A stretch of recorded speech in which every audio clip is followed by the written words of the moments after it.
Imagine holding something in your hands that shouldn't exist. It's 1929, southern Iraq. Leonard Woolley stands in a trench so deep his workers need ladders to climb out. For months, his team has been digging beneath Uruk, one of the ancient world's legendary cities, searching for its foundations. They've found pottery, tools, burnt wood, the usual archaeological breadcrumbs that tell the story of early civilization. Then everything stops. The artifacts vanish. The diggers hit pure clay. Sterile. Lifeless. 8 feet of it. Packed so uniformly it looks like sediment from standing water. Woolley's team assumes they've reached the bottom, the geological layer that existed before humans ever walked here. The excavation should be over. But something nags at Woolley. 8 feet seems excessive for natural substrate.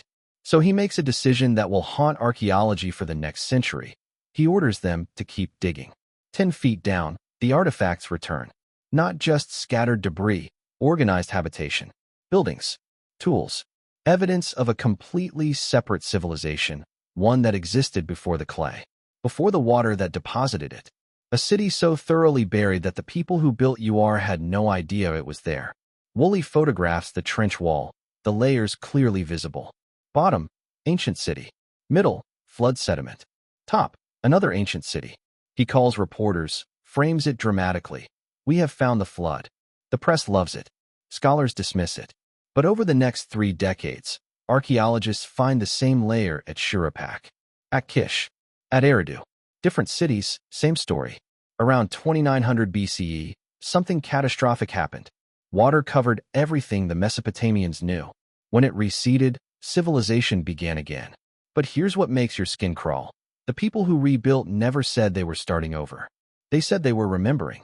If you enjoy mysteries where the deeper you dig, the less sense history makes, I'd appreciate you subscribing. And if you're listening to this at night, headphones in, lights off, drop a comment telling me where you are. I want to picture this spanning time zones while the world sleeps. The tablets arrived in European museums like puzzle pieces to a picture no one could visualize. Late 1800s. British and French archaeologists tearing through Iraqi mounds, racing to claim treasures before rival teams. They wanted gold, statues, crown jewels. Instead, they found libraries. Not libraries in ruins, libraries in storage. Rooms stacked floor to ceiling with clay tablets, each smaller than a modern paperback, each covered in tiny wedge-shaped impressions that looked like bird tracks frozen in mud. Tens of thousands of them, organized by subject, deliberately preserved. Someone had gone to enormous trouble to save these. When linguists finally cracked the script, they expected origin stories. First words. Clumsy attempts at communication. What they found instead was accounting. Tax records. Employee rosters. Medical prescriptions. Astronomical data. Legal contracts. Mathematical textbooks. Business correspondence. One tablet calculated compound interest.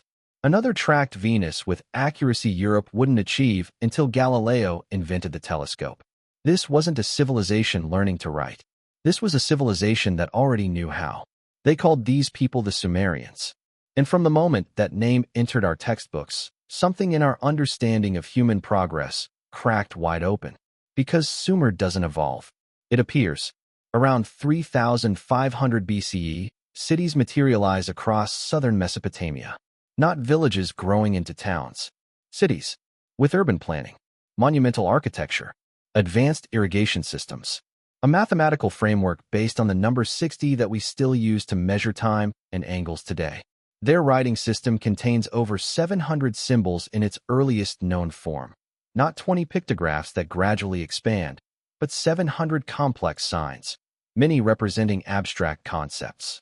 This violates every developmental model we have. Look at Egypt. You can trace Egyptian civilization backwards through distinct phases like reading growth rings in a tree. First comes Naqada 3 around 3200 BCE, increasingly elaborate burials, experimental hieroglyphs. Before that, Naqada 2 shows expanding pottery styles and trade networks. Further back, Naqada I reveals simple agricultural settlements. Beneath it all, the Badarian culture, primitive farmers with basic tools. Each layer builds on the previous one. Each innovation emerges from what came before. You can follow the thread, rung by rung, until you reach the ground floor. The first Egyptians learning to farm, to settle, to organize. The same pattern holds everywhere else. In the Indus Valley, the cities of Harappa and Mohenjo-daro reached their peak around 2500 BCE, but archaeologists have traced them back through the early Harappan phase to pre-Harappan settlements like Mehrgarh, a farming village that existed for 2,000 years, slowly developing pottery and metallurgy before its descendants built the first true cities. In China, the Shang dynasty's elaborate bronze work around 1600 BCE sits atop the Erlitou culture, which grew from the Longshan culture, which emerged from the Yangshao culture stretching back to 5000 BCE. Layer upon layer, century upon century, each stage preparing the ground for the next. This is how civilizations work. Accumulation, experimentation, gradual sophistication. And then there's Sumer. When archaeologists excavate Sumerian sites, they find the architectural equivalent of a completed symphony where there should be rough drafts. The city of Uruk, in its earliest substantial phase around 3500 BCE, already covers 250 hectares, roughly 600 acres. Its defensive walls run for nearly 10 kilometers, constructed with millions of standardized mud bricks. The mathematics alone is staggering. Building walls of that scale requires calculating volumes, managing supply chains, scheduling work crews, feeding thousands of laborers, and maintaining the project across years or decades. This level of organization typically appears after centuries of smaller civic projects. But Uruk's walls are there from the beginning, as if the city's founders already knew precisely how to manage projects of breathtaking complexity. Inside those walls, the layout reflects careful planning. Residential districts separated from industrial zones. Temple complexes positioned at cardinal points. Streets aligned for optimal drainage.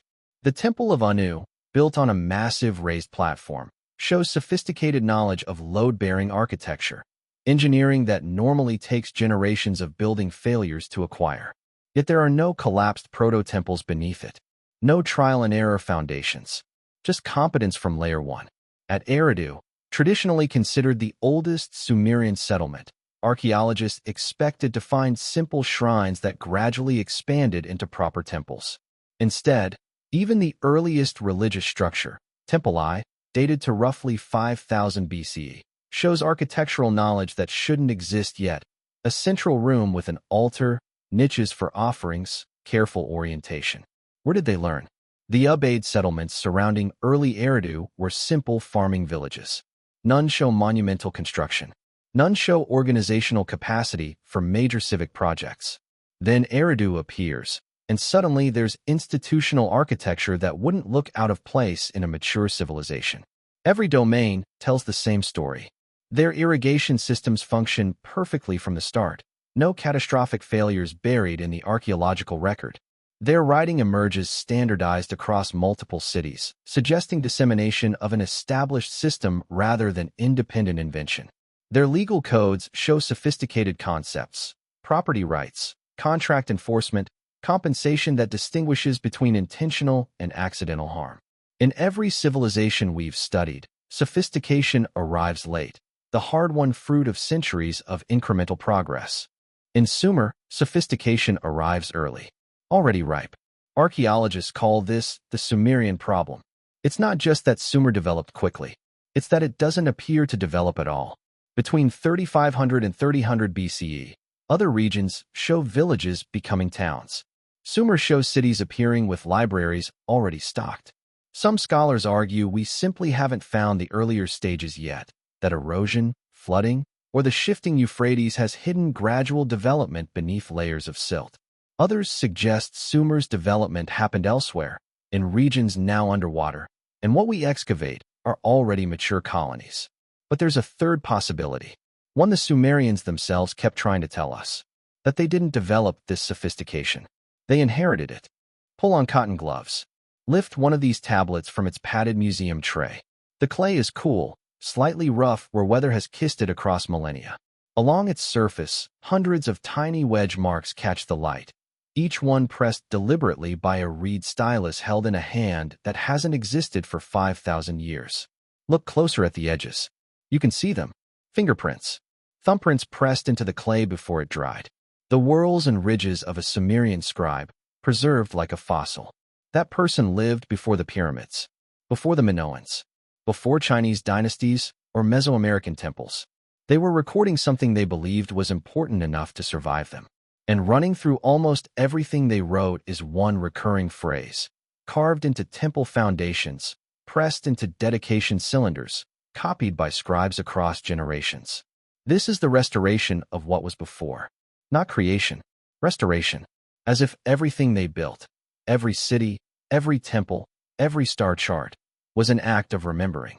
In the Berlin Museum, a small clay cylinder rests behind glass. Its surface is covered in cuneiform dedication text describing the construction of a temple to Inanna, goddess of Venus. Nestled between formal language of kingship and prayer is that phrase again, the restoration of what was before. Lean close enough that your breath fogs the glass. The fingerprints of the scribe who shaped this cylinder 4,500 years ago are still there, pressed into wet clay before it hardened forever. Those ridges belong to someone who believed they were saving something, not creating it, saving it. This humility would be unremarkable if Sumer emerged from a clear ancestral culture. But it doesn't. The Ubaid culture that preceded Sumer in the same region shows none of this sophistication. Their settlements were small farming villages with simple pottery and basic tools. Then, in what amounts to an archaeological blink, cities appear. There's no gradual progression. There's a discontinuity. A gap where, according to every developmental model of civilization, there should be centuries of awkward transition. Yet the Sumerians themselves offer no creation story for their civilization. They don't have myths about discovering writing or inventing mathematics. Instead, their myths describe reception, being given knowledge, being taught by divine figures who descended from the heavens, bringing the tools of civilization already perfected. One inscription from the temple of Enki at Eridu reads, "The house whose foundation was laid in the sacred place, whose ancient designs are carried forward from distant days." Not built for the first time, not established here, but carried forward from distant days. Scholars initially dismissed this as religious poetry. Institutions everywhere claim ancient origins to bolster authority. But the pattern repeats too consistently to be mere rhetoric. At Lagash, a boundary stone erected around 2450 BCE describes a treaty between rival city-states. But before detailing the new agreement, the inscription states, the border that was established by the god Ninhursag in ancient times. This border is restored again. Restored, not created. At Nippur, the religious center of Sumer where scribes trained for generations, temple inventories list sacred objects passed down from before the time of memory. Clay cones buried in temple foundations describe renovations of structures whose first builders are forgotten. The Sumerians consistently present themselves not as pioneers, but as custodians, caretakers of knowledge and practices that came from somewhere else, from some time earlier, from people whose names had already been lost. In a scribal school exercise tablet found at Nippur, a teacher instructs students, from distant days, the scribal art has been practiced. The words of the ancestors must be preserved, not created, preserved. The clay remembers what we've forgotten, that the people who first taught us to write believed they were writing something down, not making something up. They believed they were preserving, restoring, carrying forward from distant days. They saw themselves as inheritors of a legacy that preceded them, one interrupted by catastrophe, dimmed by time, but not entirely lost. In 1906, Hermann Hilprecht was cataloging fragments at the University of Pennsylvania Museum when he noticed something peculiar about a small clay prism from Nippur. It wasn't a receipt or a hymn. It was a list, a chronological record of every king who had ever ruled Sumer, stretching back to what the text called the beginning of time itself. He named it the Sumerian King List. Within a decade, it would become one of the most debated documents in archaeology. The prism is compact, about the size of a tall coffee mug, with columns of cuneiform covering all four sides. Other copies would eventually surface, fragments from Larsa, duplicates from Ur, later Babylonian versions from Nineveh. Each tells the same story with minor variations, but the core structure remains consistent across centuries and cities. The text begins with a declaration. After kingship descended from heaven, kingship was in Eridu. Then it lists the rulers of Eridu. Alulim, who reigned for 28,800 years. Alaulgar, who reigned for 36,000 years. 8 kings total, each ruling for spans that dwarf human lifespans by orders of magnitude. After Eridu come the kings of Bad Tibera, then Larak, then Sapar, then Shurapak. Each city listing rulers whose reigns stretch into tens of thousands of years. And then, abruptly, the text pivots. The flood swept over. After the flood swept over, when kingship was lowered from heaven again, kingship was in Kish. Everything changes after that line. The post-flood kings rule for decades, maybe a century or two at most, lengths that, while exaggerated, fall within the realm of human possibility. Edna of Kish reigns for 1,500 years, which is still absurd, but nothing like the 43,200-year reign attributed to Enminluana of Bad Tibera. Scholars initially dismissed the pre-flood section as pure mythology. Symbolic figures representing cosmic ages or divine eras before human time properly began. The post-flood kings, by contrast, begin to align with archaeological evidence. Some of the later names match rulers whose inscriptions have been found, whose tombs have been excavated, whose historical existence is independently confirmed. So the standard interpretation became, myth transitions to legend, which gradually transitions to history. The impossible reigns are metaphor. The plausible reigns are memory. But that interpretation left questions unresolved. Why would the Sumerians frame obvious mythology in the same format as reliable history? Their myths, stories of Gilgamesh battling Humbaba, of Inanna descending to the underworld, don't pretend to be chronological records. They're clearly narrative, poetic, symbolic. The king list, by contrast, reads like bureaucracy. Name, city, reign length. Next, no embellishment, no drama, just data. And why do these impossible numbers follow such precise patterns?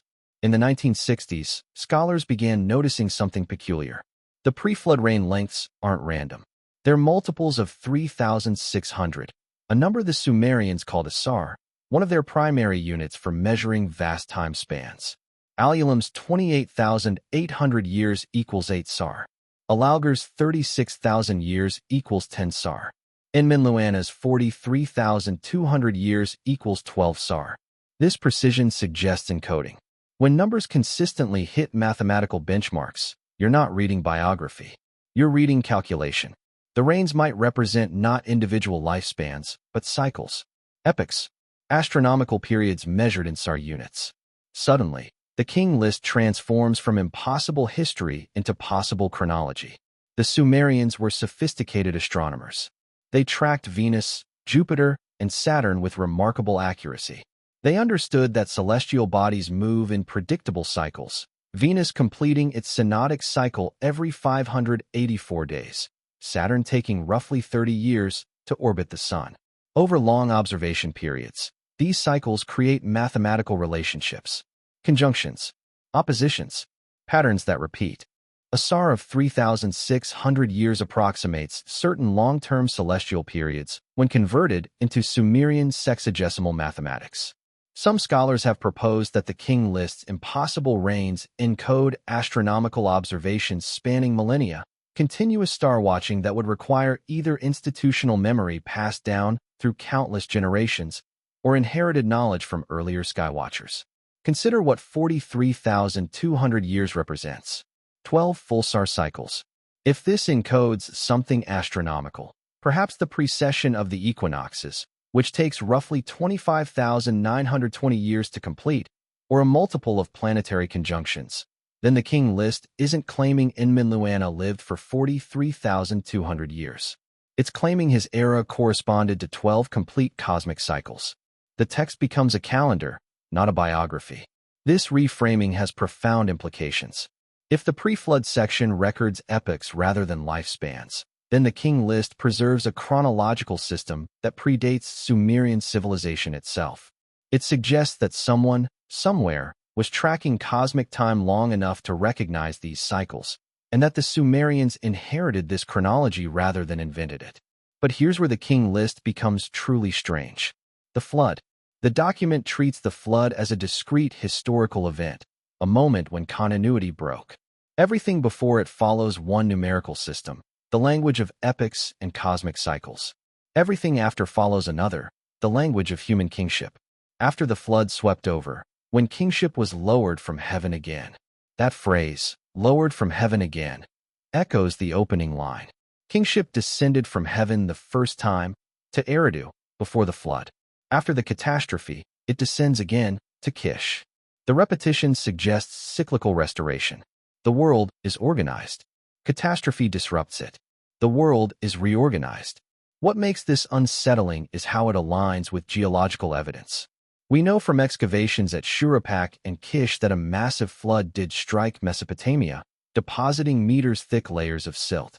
We know the flood wasn't global, but within the boundaries of Sumerian experience, it might as well have been. Every city they knew, every field they farmed, submerged under sudden water. The King list describes exactly this. A dividing event that separates two distinct periods. A before and an after. A world where kingship followed cosmic rhythms, and a world where kingship followed human ones. If the pre-flood section encodes astronomical knowledge accumulated over thousands of years, and the flood physically destroyed the civilization that accumulated it, then the King list becomes a salvage document, an attempt to preserve chronological memory across a catastrophe that wiped out the people who understood what the numbers meant. The Sumerians didn't claim to remember what those numbers encoded. They simply copied them faithfully, generation after generation, because the document itself was sacred, a relic from the world before the waters. In the quiet galleries where the King list fragments rest behind glass, you can see where later scribes made copying errors, crossed them out, corrected them. They treated the text with reverence, as though accuracy mattered more than comprehension. They were preserving something they no longer fully understood, which means the King list might be older than Sumer. In the same way a cathedral built in 1200 CE might contain foundation stones quarried by Romans 8 centuries earlier. The structure is medieval, but the bones remember empire. Let me tell you about water. Not the kind that quenches thirst or nourishes crops. The kind that erases. The kind that buries cities so completely that the people who rebuild have no idea what lies beneath their feet. When Woolley published his findings about the flood layer at Uruk, he made headlines worldwide. We have found Noah's flood. The biblical reference was dramatic, but the archaeology was sound. The flood layer at Uruk dated to roughly 2900 to 3000 BC, precisely the period when the Sumerian King list describes kingship being lowered from heaven again after the waters swept over. The timing wasn't approximate. It was exact. But Uruk wasn't alone. At Uruk, the city where the Sumerian flood heroes Ziggurats ruled according to myth, excavators found the same sterile clay layer, roughly 2 meters thick, separating earlier occupation from later rebuilding. At Kish, another major Sumerian city, the pattern repeated. Artifacts. Flood silt. Artifacts. At Eridu, where the King list claims kingship first descended, archaeologists uncovered evidence of abandonment and reconstruction following a major inundation event. Not every Sumerian site shows this layer. Some cities sit on higher ground that the waters never reached. Others were founded after the flood and carry no memory of what came before. But across the low-lying plains where the Tigris and Euphrates converge, the geological testimony is consistent. Around 2900 BCE, something catastrophic happened. Water covered everything the Mesopotamians knew. The flood wasn't global. It didn't cover mountains or drown the entire earth. But within the boundaries of Mesopotamian experience, within the world the Sumerians knew, it was total. Every field, every village, every city along the river valleys, submerged. For people whose entire universe consisted of the land between two rivers, the flood was the end of the world. And then something strange happens. The story appears everywhere.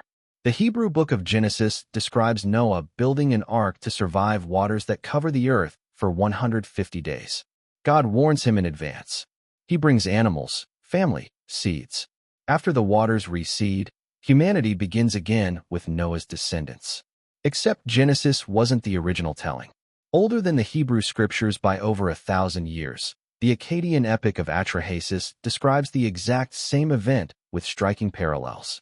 The gods grow weary of humanity's noise and send a flood to wipe them out. But Enki, the god of wisdom, warns Atrahasis to build a boat. Atrahasis survives with his family and animals. When the waters subside, he makes sacrifice, and the gods, realizing their mistake, allow humanity to continue under new conditions. The Atrahasis text dates to around 1800 BCE, but it's copied from older Sumerian sources. The Sumerian version, found in fragments, names the hero Zeusidra and places him as king of Shuruppak, the same city where archaeologists found the 2-meter flood layer. The geography matches the geology. The myth matches the mud. Across the Arabian Sea, Hindu scriptures record the pralaya, a cosmic deluge that ends each age of the world. Manu, warned by a divine fish, builds a boat and preserves the seeds of life. After the waters recede, he repopulates the earth. An ocean away in Mesoamerica, Aztec and Maya texts describe multiple destructions of previous worlds, several by flood. In the Aztec 5 suns cosmology, the 4th sun ended when the sky rained for 52 years, transforming humans into fish. Only one couple survived to repopulate the 5th world, our current age. These cultures had no contact with Mesopotamia. They developed writing independently, millennia apart. Yet they preserve functionally identical stories: a world-ending flood, advanced warning from divine sources, a chosen survivor who preserves life, and the rebuilding of civilization in the aftermath. Scholars have debated for decades how to explain these parallels. Some argue for universal human psychology, that floods are common enough disasters that every culture naturally generates flood mythology. But the details are too consistent. It's not just there was a flood. It's there was the flood, the one that divided time into before and after, the one that nearly ended humanity, the one that required divine intervention to survive. Random independent invention doesn't produce that level of narrative coherence. Another possibility: these stories preserve genuine memory of regional catastrophes. Mesopotamia had its flood around 2900 BCE. The Indus Valley experienced major flooding. The Mediterranean saw tsunamis from volcanic eruptions. Perhaps each culture documented its own disaster, and the stories later merged through trade routes. But there's a third option that the archaeology increasingly supports. Something widespread happened at the end of the last ice age, between 12,000 and 10,000 BCE, when massive ice sheets melted and sea levels rose over 100 meters worldwide. Coastal settlements, if they existed, drowned beneath what is now shallow seabed. Entire landscapes transformed. Ecosystems collapsed and reformed. If humans witnessed that transformation, if they carried stories of the time before the waters came, those memories might have persisted through oral tradition for thousands of years until writing finally captured them. By then, the original event had fractured into regional variants, adapted to local theologies, but retaining the core. Water came. The old world ended. Survivors rebuilt. The Sumerian version might be the oldest written testimony of that memory, the first culture with writing sophisticated enough to document what their ancestors remembered, which means the flood wasn't merely myth. It was a reset, a moment when continuity shattered and the world began again. And the Sumer that emerged afterward wasn't inventing civilization. It was restoring it from fragments, rebuilding on top of ruins, both physical and cultural. Here's a question that should keep you awake. If the flood destroyed an earlier civilization, how did any knowledge survive at all? How did the Sumerians possess mathematics, astronomy, and architectural sophistication that should have required centuries to develop? The answer might lie in the one thing water cannot wash away: knowledge deliberately preserved. Knowledge so important that someone made certain it survived the rising waters. Look at your watch. It divides the hour into 60 minutes. Measure an angle. It's divided into 360 degrees. Navigate by stars. The celestial sphere uses coordinates based on multiples of 6. You're using Sumerian mathematics. The base, 60 system appears in the earliest Sumerian tablets with no preceding developmental stages. No tablets show scribes experimenting with base 8 or base 12 before settling on 60. No evidence of competing systems tried and abandoned. 60 is simply there, already embedded in everything: weights, measures, time, geometry, astronomy. And it's not arbitrary. 60 has more divisors than any smaller number. It's evenly divisible by 1, 2, 3, 4, 5, 6, 10, 12, 15, 20, and 30. This makes it extraordinarily practical for trade, construction, and calculation. Dividing a circle into 360 degrees, 60 by 6, creates a system where angles can be subdivided cleanly for surveying and astronomy.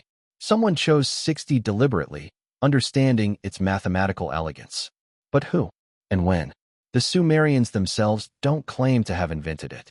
In their educational texts, clay tablets used to train scribes in the Eduba schools, the standard phrase appears repeatedly. From distant days, the scribal art has been practiced. Not, we developed this art. Not, our teachers created this system. From distant days, a passive construction that places the origin outside living memory. Among the school exercises found at Nippur are multiplication tables extending into the thousands, division problems using fractions, calculations for compound interest, and geometric formulas for calculating the areas of irregular fields. These aren't rudimentary lessons. They're advanced mathematics taught to children, which means the adults already possessed knowledge far beyond basic arithmetic. One tablet, designated YBC 7289 and housed at Yale, shows a square with its diagonals marked. Next to the diagonal is a numerical approximation of the square root of 2, calculated to 6 decimal places, 1.414213. This level of precision requires understanding irrational numbers, a concept that supposedly wasn't formalized until the Greeks 2,000 years later. Yet there it is, scratched into clay by a Sumerian student copying from an older exemplar. The same pattern appears in their medical knowledge. The earliest Sumerian pharmacological texts, collections of remedies and treatments, don't read like early experiments in healing. They read like reference manuals compiled from established practice. A tablet from Nippur dated to around 2100 BCE contains over a dozen prescriptions using combinations of plants, minerals, and animal products. Time for respiratory infections. Willow bark, containing salicylic acid, the active ingredient in aspirin, for pain. Fermented grain mixtures for digestive ailments. The text specifies dosages, preparation methods, and expected outcomes with clinical precision. These remedies work. Modern pharmacology has confirmed that many Sumerian medicines contain biologically active compounds effective for their stated purposes. This knowledge doesn't emerge overnight. It requires generations of careful observation. Which plants help? Which harm? In what combinations? At what doses? Yet the Sumerian medical corpus appears fully formed in its earliest attestations, as if documenting a tradition that was already ancient. Their metallurgy shows the same sophistication. By 3000 BCE, Sumerian smiths were producing bronze, an alloy of copper and tin that requires precise temperature control and ratio management. Too much tin, and the metal becomes brittle. Too little, and it doesn't harden properly. The optimal ratio is roughly 88% copper to 12% tin. Sumerian bronze consistently hits this ratio. No phase of trial and error casting is preserved in the archaeological record. The earliest bronze artifacts show professional quality metalwork, tools with proper temper, weapons with effective edges, decorative objects with sophisticated craftsmanship. This implies either that the Sumerians learned metallurgy from someone else, or that their learning phase happened so early it left no trace. And then there's their astronomy. The Ammisaduqa tablets, named after the Babylonian king who commissioned their copying around 1650 BCE, record observations of Venus over a 21-year period. These aren't mythological descriptions. They're data logs. In month X, day Y, Venus appeared in the east. In month Z, day W, Venus disappeared in the west. The observations are accurate to within a single day across the full cycle. This precision requires continuous monitoring across generations. Skywatchers tracking Venus every night, recording its positions, recognizing patterns. Venus doesn't cooperate with casual observation. Its synodic period, the time between identical configurations as seen from Earth, is roughly 584 days, meaning a complete cycle of patterns takes years to document fully. The Ammisaduqa tablets preserve data that required institutional commitment spanning decades, possibly centuries. And they're copies of older Sumerian originals, meaning the observational tradition extends even further back. Meanwhile, the ziggurats, Those massive stepped pyramids dominating Sumerian cities weren't purely religious monuments. They were astronomically aligned. The ziggurat at Uruk, reconstructed around 2100 BCE but built on older foundations, aligns its corners to the cardinal directions with less than 1 degree of error. Its stairways face the summer solstice sunrise. Achieving this precision requires understanding the relationship between celestial motion and terrestrial orientation, knowledge of the ecliptic, the celestial equator, and the annual movement of the sun relative to the horizon. It requires instruments for measuring angles and patience for tracking solar positions across seasons. The Sumerians had both. They compiled constellation lists, catalogs of star groupings used for timekeeping and agricultural planning. Some constellations they named are still recognized today: the bull, the lion, the scorpion. These weren't arbitrary patterns. They marked celestial coordinates that helped farmers know when to plant and sailors know which direction to travel. They tracked lunar eclipses, recording them systematically enough to recognize the Saros cycle, the roughly 18-year period after which eclipse patterns repeat. This knowledge requires continuous observation across multiple generations, with records preserved and compared to identify the pattern. All of this, the mathematics, the medicine, the metallurgy, the law, the astronomy, appears in Sumerian civilization without the developmental scaffolding that should precede it. Where are the centuries of failed bronze alloys? Where are the generations of miscalculated eclipse predictions? Where are the early legal codes that don't yet distinguish between accident and intent? They should exist. Knowledge this sophisticated should leave archaeological traces of its development: false starts, dead ends, gradual refinement. But those traces are missing, which returns us to the phrase that whispers through so many Sumerian texts: knowledge was given, not discovered, not invented, given. We've treated this as mythology, as primitive people attributing their own achievements to gods because they couldn't imagine human ingenuity as sufficient. But what if it's documentation? What if given simply means inherited, passed down from teachers whose names were forgotten, from a time before catastrophe erased continuity? The flood layer at Uruk is 2.5 meters thick. Beneath it lies an older civilization with its own pottery styles, its own tool traditions, its own lost knowledge. What if some of that knowledge survived, carried by refugees who fled to higher ground, preserved by oral tradition until writing could capture it, encoded in practices whose origins no one remembered but everyone maintained? The Sumerians might not have invented their sophistication. They might have inherited it, fragmentary and incomplete, from people who lived before the waters came. Languages evolve the way rivers carve valleys, gradually, visibly, leaving traces of every stage along the way. Latin transforms into Italian, Spanish, French, and Romanian over centuries of phonetic drift and grammatical simplification. We can track these changes through inscriptions, documents, regional dialects. The process is messy, inconsistent, filled with hybrid forms and transitional stages.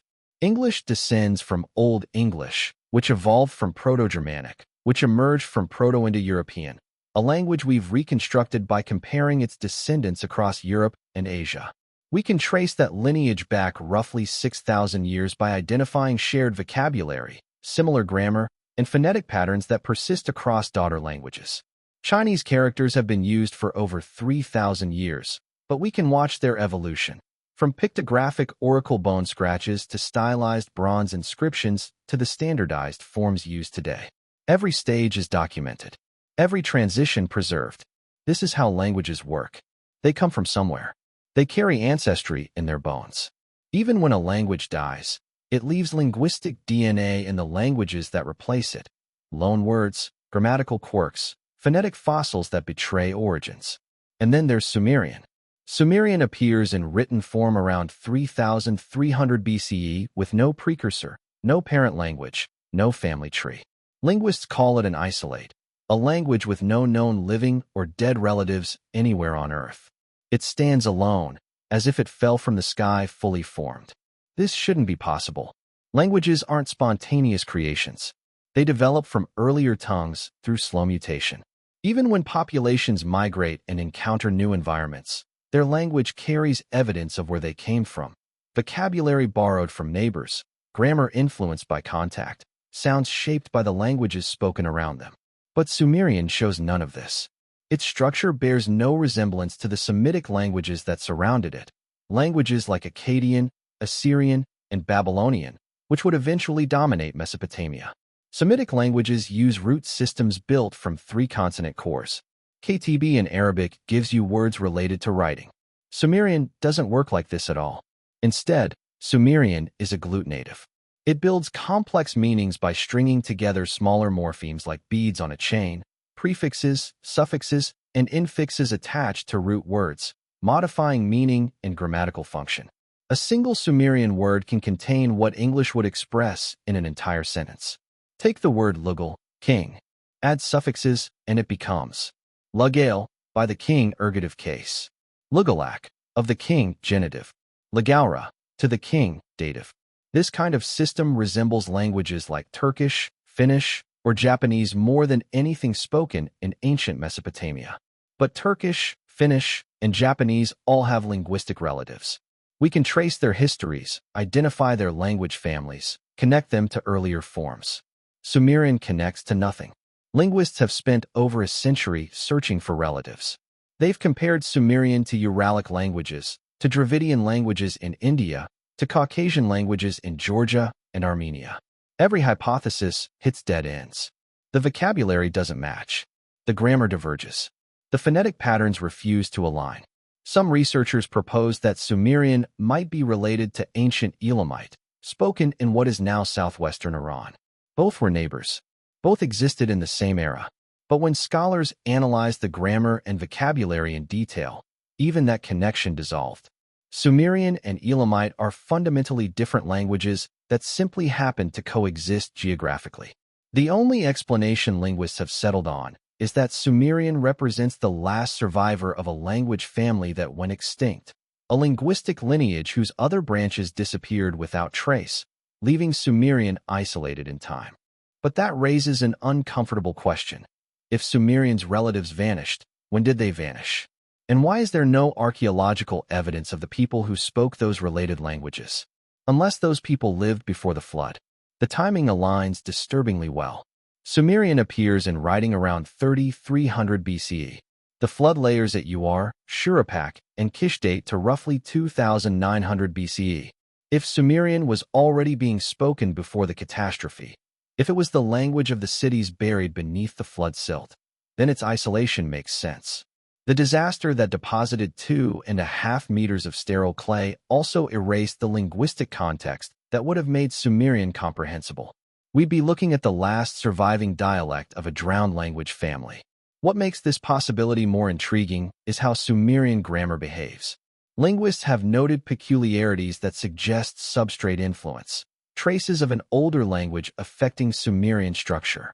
Some grammatical features don't fit cleanly into agglutinative patterns. Certain word orders seem borrowed.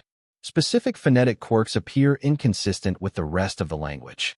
It's as if Sumerian itself is a hybrid, a language that absorbed elements from an earlier tongue, preserving fossilized structures whose origins are now lost.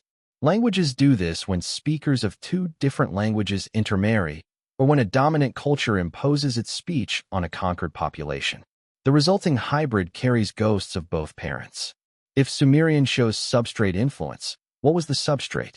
What earlier language left its fingerprints in Sumerian grammar? We'll never know, because whatever it was, it's gone. What we do know is that Sumerian didn't die easily. Even after Akkadian, a Semitic language brought by new populations, became the dominant spoken language of Mesopotamia around 2500 BCE, Sumerian persisted. Scribes continued learning it in schools. Priests continued using it in temples. For over 1,000 years, Sumerian and Akkadian coexisted, Akkadian for daily life, Sumerian for scholarship and ritual. By 2000 BCE, Sumerian had stopped being anyone's native language. No children learned it at home, yet it remained essential. Babylonian kings commissioned Sumerian inscriptions to legitimize their rule. Scholars copied Sumerian texts to preserve ancient wisdom. Temples maintained Sumerian liturgies because the gods, they believed, preferred the old tongue. Sumerian became what Latin would become to medieval Europe, a sacred language, the key to older knowledge. the speech of ancestors who understood truth's modernity had forgotten. Babylonian scribes created bilingual dictionaries, painstakingly translating Sumerian texts into Akkadian so the knowledge wouldn't be lost. They treated Sumerian with reverence, as though its words held power that transcended mere communication. One scribe, copying a Sumerian hymn around 1800 BCE, added a note in Akkadian. The ancient words must not be altered. They contain the wisdom before the great change. What great change? The flood? The transition from Sumerian to Akkadian dominance? Something older still? The Babylonians themselves didn't know. They simply understood that Sumerian mattered, that preserving it meant preserving access to something essential. Even as their own language evolved and their empire expanded, they kept Sumerian alive in schools, libraries, and temples for another 2,000 years. The last cuneiform tablet ever written, dated to 75 CE, during the Roman Empire, contains Sumerian phrases. By then, Sumerian had been dead as a living language for over 2,000 years. Yet someone, somewhere in Mesopotamia, still thought it worth writing down. What were they trying to preserve? Perhaps Sumerian wasn't just a language. Perhaps it was a time capsule, the last linguistic remnant of a world that existed before the waters came, before catastrophe fractured continuity, before the people who spoke related languages disappeared beneath the flood silt that Leonard Woolley would excavate 4,000 years later. If Sumerian is a fossil, then the language itself becomes evidence. Proof that something existed before Sumer. Something sophisticated enough to develop complex grammar. Something organized enough to require written communication. Something that vanished so completely that only echoes survive in a tongue no one understands the origins of. Most creation myths begin with gods speaking worlds into existence. A word, a breath, a command, and reality obeys. The Hindu Rigveda describes creation emerging from cosmic sound. The Hebrew Genesis has God saying, "Let there be light," and light complies. These are stories of divine will manifesting instantly, perfectly, without struggle. Sumerian creation myths don't work like that. They describe problems, mistakes, iterations, adjustments made across multiple attempts before anything functional emerges. If these texts are myths, they're unusually honest about failure. And if they're metaphors, they're remarkably specific about process. The Epic of Atrahasis, composed around 1800 BCE from older Sumerian sources, opens not with humanity, but with divine labor disputes. The younger gods, the Igigi, are exhausted from maintaining the world. They dig irrigation channels, dredge rivers, build temples. After 3,600 years, one Sar cycle, they revolt. They burn their tools, march on the assembly of elder gods, and demand relief. The elder gods convene. They need workers, but they can't force divine beings to labor eternally. Enki, the god of wisdom and fresh water, proposes a solution. Let a birth goddess create offspring. Let man assume the drudgery of the gods. But creating humans isn't instantaneous. It requires experimentation. The goddess Nintu, also called Balaili, Lady of the Gods, collaborates with Enki to fashion the first prototype. They take clay from the Abzu, the primordial freshwater abyss beneath the earth. They mix it with the blood of Woolley, a slain god whose essence provides something the clay alone cannot. The text is explicit about ingredients: clay, physical matter, divine blood, animating essence, the womb of the birth goddess, the vessel where mixing occurs. Then Ninta begins the process. She pinches off clay. She mixes it with the divine essence. She shapes forms. And then she makes 7 beings. But they're defective. The Enki and Ninma text, a separate creation account preserved on tablets from Nippur, describes this phase in uncomfortable detail. Ninma creates the first human, but something goes wrong. The being cannot hold back urine. Enki assigns it a role anyway, a servant who needs no bladder control. She creates another. This one cannot close its mouth, cannot speak clearly. Enki gives it a job as a musician. No speech required. A third has poor eyesight. Enki assigns tasks that don't need vision. A fourth has paralyzed hands. Again, Enki finds a function. The text continues through multiple flawed prototypes, beings with physical and cognitive defects, each one given specialized roles based on their limitations. It reads less like divine poetry and more like a clinical record: attempt, defect, adaptation, next attempt. This is quality control documentation. Eventually, the process stabilizes. Nintu and Enki refine their technique. They produce functional humans capable of reproduction, labor, and maintenance of civilization. The text describes 14 birth goddesses, 7 creating males, 7 creating females, establishing reproductive populations rather than a single breeding pair. The language throughout is procedural. The gods don't wave hands and speak humans into existence. They mix, shape, test, adjust, and iterate. There's craftsmanship here, not miracle. Engineering, not magic. What makes this even stranger is the purpose. Humans aren't created for companionship, moral testing, or worship, at least not initially. They're created to work, to dig canals, to maintain temples, to perform the agricultural and infrastructural labor the gods find tedious. Let man bear the yoke. Let him carry the basket of the gods. This isn't theological poetry about humanity's sacred purpose. It's a job description, and the divine essence mixed into the clay. The text calls it emu, a word that can mean intelligence, consciousness, understanding. The blood of Woolley contains something that transforms inert clay into thinking beings. The myth doesn't explain what emu is biologically, but it treats it as a transferable substance, something that can be mixed, shared, inherited. We read this as metaphor because the alternative is too strange, that the Sumerians were attempting to document a process they'd witnessed or inherited knowledge of, encoding it in the only framework available to them. Mythic narrative, where gods do the work humans observe. But consider the structure. Creation myths from other cultures describe instantaneous perfection. The Judeo-Christian Genesis has God creating humans complete and functional on the 6th day. The Greek Prometheus molds humans from earth and gives them fire, but there's no intermediate stage of failed prototypes. Egyptian creation myths have Knum forming humans on a potter's wheel, each one emerging perfectly formed. Only Sumerian creation accounts include failure, adjustment, and incremental improvement, the hallmarks of experimentation. Scholars interpret this as philosophical reflection on human imperfection. The flawed early humans represent the range of human disabilities and limitations, and the myth functions as social commentary. Even imperfect beings have value and roles. But why structure it as sequential experimentation? Why include trial and error at all if the point is simply to acknowledge human diversity? Unless the structure itself is the memory. The ancient world had no concept of genetics, no vocabulary for heredity beyond bloodline, no framework for understanding biological inheritance. If someone from a preliterate culture observed selective breeding, whether of animals or something else, how would they describe it? They'd need metaphor.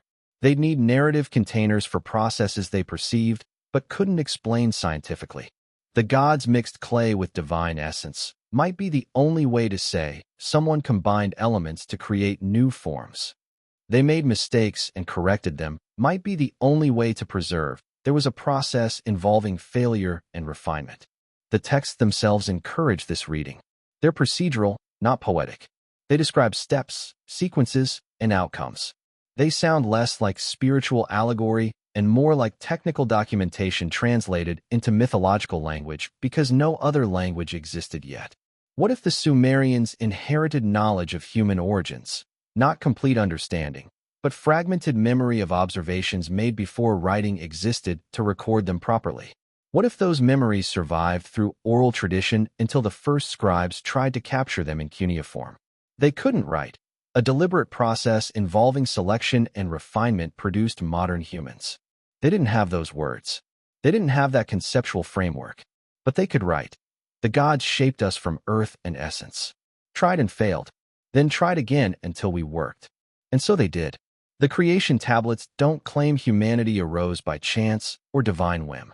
They claim humanity was made deliberately, carefully, through a process that required knowledge, skill, and multiple attempts. The gods in these stories aren't distant cosmic forces. They're active participants with specific roles. Enki provides wisdom, Nintu provides the biological vessel, lesser deities carry out the work. If we strip away the divine names and read these as process documents, as records of how rather than who, the texts become testimony. Someone, somewhere, understood enough about life to shape it intentionally.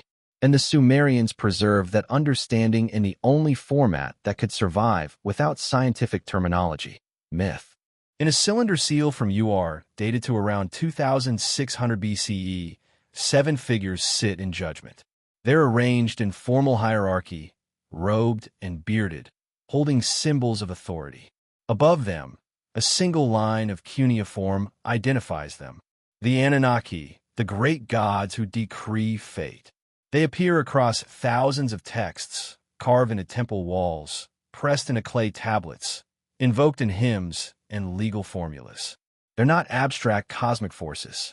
They have names, genealogies, responsibilities, relationships. They argue, compete, form alliances, and occasionally make catastrophic mistakes. They're portrayed as rulers, but rulers who once walked among humans. The Sumerian term Anunnaki breaks down linguistically as Anunnaki, offspring of Anu, the sky god who presides over the divine assembly. They function as the administrative tier of the cosmos, judges who determine destinies, lawgivers who establish order, managers who oversee the operation of the world. But their roles aren't vague or symbolic. The texts assign them specific portfolios. Enki, chief among the Anunnaki, governs freshwater, wisdom, and craftsmanship. He teaches humans irrigation, mathematics, and writing. Enlil controls wind, storms, and agriculture. He determines when crops succeed or fail. Inanna commands war, love, and the movements of Venus. Utu presides over justice and the sun's daily course. Ninhursag oversees birth and the fertility of a land. These aren't distant, unreachable deities. They're active participants in Sumerian life, credited with establishing cities, introducing technologies, and instructing humanity in the arts of civilization. One hymn from the poor states: Enki placed in order the divine decrees. He made the earth produce. He spread the pickaxe and the basket. He laid the foundations for the settlements. Not symbolic foundations. Actual infrastructure. Pickaxes and baskets aren't metaphors. They're tools. The text describes Enki teaching humans how to dig, how to carry, how to build. Another tablet records Enlil's gift to humanity. Enlil brought forth the seed of the land from the earth. He organized the work of plowing and sowing. He set the cattle pens and sheepfolds in order. Again, practical instruction, animal husbandry, agriculture, the skills necessary for settled civilization. What makes the Anunnaki strange is how they're portrayed. They're powerful, yes, but not omnipotent. They grow tired. They make errors. They need help. They convene councils to debate decisions. They eat and drink, experience love and jealousy, form grudges and reconcile. In the creation myths, they grow exhausted from maintaining the world and create humans to share the burden. In the flood narratives, they regret their decision to destroy humanity and mourn the loss. They're not transcendent beings operating outside time. They're embedded within it, subject to consequence and limitation. This has led some scholars to propose a controversial interpretation, that the Anunnaki weren't purely mythological, but represented something historical, perhaps ancestral elites, pre-flood leaders, or a ruling class whose memory was preserved and gradually elevated into divine status over centuries of retelling. Ancestor deification is common across cultures. The Romans declared emperors divine after death. The Chinese venerated imperial ancestors as godlike figures. Egyptian pharaohs were considered living gods, intermediaries between humanity and the cosmic order. If the Anunnaki were originally revered ancestors, survivors of the pre-flood world, perhaps, who preserved crucial knowledge, they could have been mythologized into gods as memory faded and distance increased. The structure of Sumerian theology supports this reading. Unlike monotheistic systems where God exists outside creation, the Anunnaki inhabit the world. They live in temples, physical structures requiring maintenance. They consume food offerings brought by worshippers. They have offspring who intermarry with humans, producing hybrid lineages. The Sumerian king list describes certain early kings as children of divine parents, human mothers, Anunnaki fathers. This blending of mortal and divine bloodlines appears repeatedly in Sumerian genealogies, suggesting either mythological legitimation of royal power or genuine belief that certain lineages descended from pre-flood elites who married into post-flood populations. What makes this interpretation more compelling is how similar figures appear across unrelated cultures separated by oceans and millennia. In Egypt, the Neteru, often translated as gods, are portrayed in temple inscriptions as teachers who arrived in pre-dynastic times to establish law, agriculture, and astronomy. Like the Anunnaki, they're shown with human characteristics, engaging in recognizably human activities, interacting directly with early Egyptians. In Hindu tradition, the Devas, celestial beings who shape reality, descend periodically to instruct humanity during transitions between cosmic ages. They teach sacred knowledge, establish dharma, cosmic law, and guide civilization through cycles of creation and destruction. Mesoamerican cultures describe sky teachers who descended to instruct humanity after previous worlds were destroyed by flood and fire. Quetzalcoatl, the feathered serpent, brings writing, mathematics, astronomy, and agriculture, the same portfolio attributed to Enki in Sumerian texts. Greek mythology preserves the Titans, primordial beings who ruled before the Olympian gods, who taught humans fire, metalwork, agriculture, and law.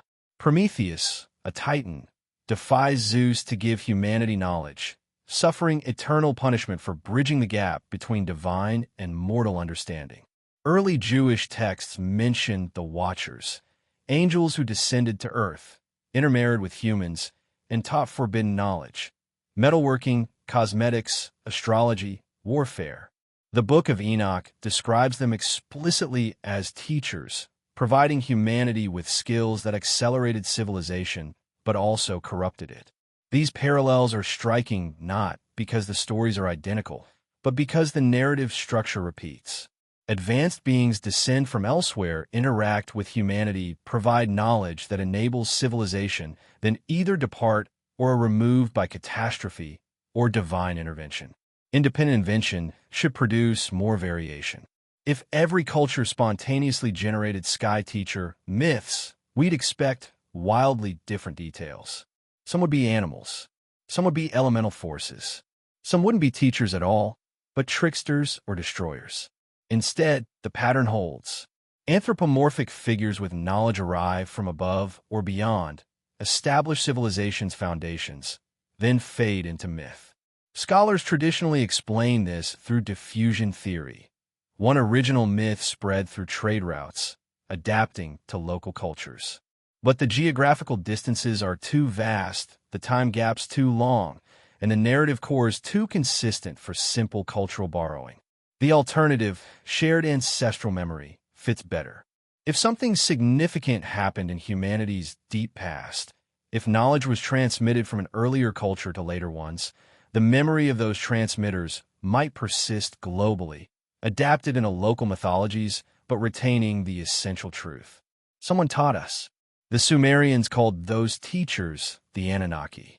The Egyptians called them Neteru. The Hindus called them Devas. The Mesoamericans called them sky serpents. Different names. Same function.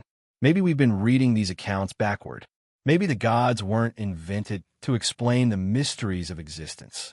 Maybe they were invented to preserve the memory of people who did explain those mysteries. People who possessed knowledge worth remembering, whose names were eventually lost, but whose legacy survived, encoded in divine form. The Anunnaki, in this reading, become testimony.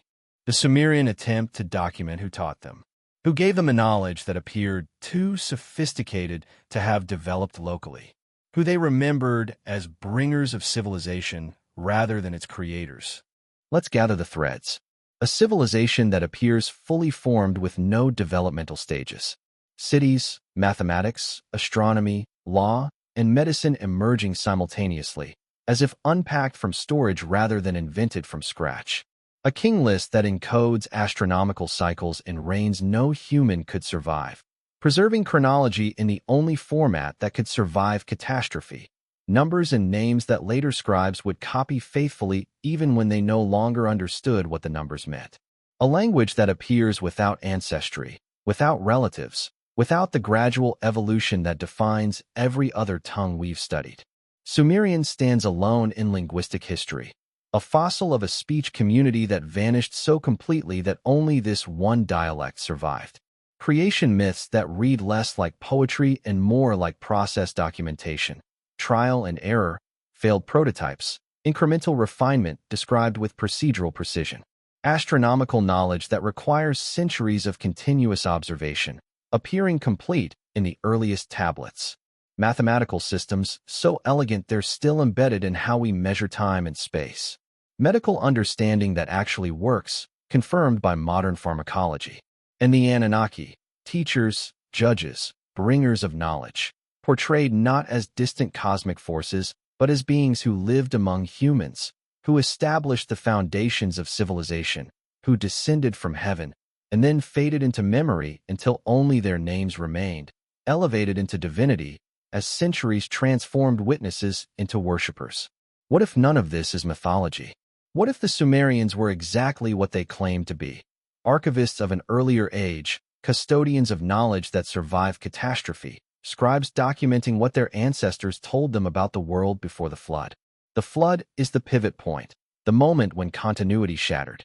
Before it, a culture sophisticated enough to develop base, 60 mathematics, precise astronomy, complex language, and practical engineering. After it, survivors rebuilding from fragments, preserving what they could, passing down stories that gradually transformed from testimony into myth as the original context drowned beneath silt and time. We keep expecting the Sumerians to tell us they invented civilization. They keep telling us they restored it. We've spent 150 years insisting they must be speaking metaphorically because the alternative rewrites everything we thought we knew about humanity's timeline. But what if they meant it literally? Now, I know what you're thinking. Archaeologists have explanations for all of this. The developmental stages are just buried deeper, eroded away, or we're looking in the wrong places. The king list is pure political propaganda, making dynasties seem ancient to legitimize power. The flood was local, the myths are coincidence, and every civilization thinks it's special. And maybe that's true. Maybe every piece of evidence I've shown you has a perfectly rational explanation. But here's what troubles me. The Sumerians themselves never claimed they were special. They claimed they were late. They claimed they were carrying forward knowledge from distant days. They described themselves not as pioneers, but as custodians, maintaining practices whose first builders are forgotten. That's not how propaganda works. Propaganda inflates your achievements. It doesn't attribute them to nameless ancestors you can barely remember. Tablet HS 1494 from Nippur, dated to 2100 BCE, is no bigger than your phone. It lists exactly 18 workers at the Temple of Enlil. Each name, each ration. 47 liters of barley to Lugalmelum, the chief scribe. 30 liters to Uruk, the doorkeeper. Someone cared enough about these specific people, these accountants and doorkeepers and temple maintenance workers, to write them down permanently. This wasn't history.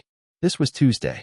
And at the bottom right corner of a different practice tablet, IM 58045, held in the Uruk Museum, is a note small enough you'd miss it. Ninhursag wrote this. His hand still hurts. Some scribe, 4,000 years ago, made a joke about writer's cramp, and then preserved it forever. That's who wrote this knowledge down. Not mythical figures. People who complained about their hands hurting. People whose fingerprints are still visible in the clay. In 2021, archaeologists using ground-penetrating radar at Eridu found what appears to be an even older settlement beneath Temple I, older than anything we've excavated. They're calling it Level 0. The Iraqi government hasn't authorized full excavation yet, but the readings suggest structures, organization, planning. And if they're right, if there's another city underneath the oldest Sumerian city, then everything we just discussed, we're still only seeing the beginning of the story. Somewhere in a climate-controlled archive, a Sumerian tablet rests in foam padding. The clay is cool to the touch, slightly rough where the surface has weathered over millennia. If you were allowed to hold it, and you won't be, but imagine you could, you'd feel the ridges of cuneiform pressed into its face. And if you looked closely at the edges, you'd see them. Thumbprints, preserved in the clay before it dried. The person who made those prints lived before pyramids, before philosophy, before any empire we can name. They pressed their thumb into wet clay while recording something they believed mattered enough to outlast them. They were right. Did the Sumerians record humanity's true origin, not as myth, but as memory? The clay tablets don't lie. They've survived fires that consumed the wooden shelves they rested on, floods that collapsed the mud brick archives around them, and the slow erosion of 5,000 years of wind. When a building caught fire in ancient Sumer, the heat didn't destroy their records. It baked them harder, preserving them like ceramics in a kiln. This is how memory survives, by accident, by catastrophe, by the very disasters meant to erase it. The Sumerians left us two options. Either they were wrong, confused, mythologizing, attributing their own genius to imaginary ancestors because they couldn't recognize their own brilliance. Or they were right, and we're the confused ones, dismissing testimony as mythology because we can't imagine our timeline being wrong. The clay is still here. The fingerprints are still visible. The question isn't whether they tried to tell us something. The question is whether we're willing to listen to answers that rewrite everything. One last thing before you go. Remember that phrase the Sumerians kept repeating? From distant days? Linguists finally figured out how distant. The Sumerian word they used, udiola, doesn't just mean from ancient times. It means from the days that cannot be counted. Not that they didn't bother counting. That they couldn't. The days were too far back. Even for people who counted everything. The desert wind still moves across the ruins of Eridu, carrying grains of ancient mud brick into the Iraqi sky. Beneath the sand, clay tablets wait, thousands more still unexcavated, stories still unread, testimonies still silent. And somewhere in the darkness of museum archives, those fingerprints remain. The pulse of a scribe who lived 6,000 years ago, frozen in clay, reaching across time to ask us a question. Are you listening?